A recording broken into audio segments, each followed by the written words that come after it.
হবে, কাজ অল্প দিনের ভিতরে শুরু হবে।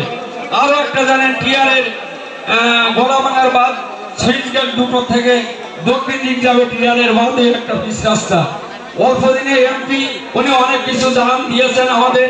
আপনারা হিন্দু মানুষ আমাদের এর ভিতরে আছেন, আমাদের অনুষ্ঠানে আছেন।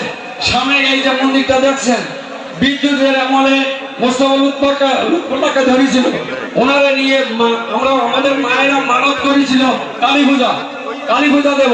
আমি ওনারা নিয়ে এই মন্দিরের আগে যে মন্দিরটা ছিল আমার পাশে বসে ওনারা নিয়ে অঞ্জলি দিয়েছিলাম আর বলেছিলাম যে আপনি যদি পাস করেন এখানে আমার মন্দিরটা দান করেছিলেন।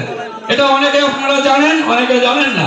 তাই আমার হিন্দু এলাকার মানুষ যারা বসে আছেন আমার সামনে, আপনাদের কাছে সকলের অনুরোধ, আমাদের অনেক কাঁচা রাস্তা আছে এই এলাকায়, আপনারা নিজস্ব গ্রাম থেকে দরখাস্ত করেন।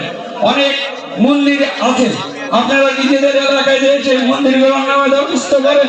আমাদের এমপি সাহেব অত্যন্ত দয়ালু ব্যক্তি, যদি আপনারা দরখাস্ত করে ওনার কাছে দিতে পারেন, ওনার পিয়ের কাছে দিতে পারেন, এগুলো আপনারা উন্নয়নমূলক কিছু কাজ দেখতে পারবেন।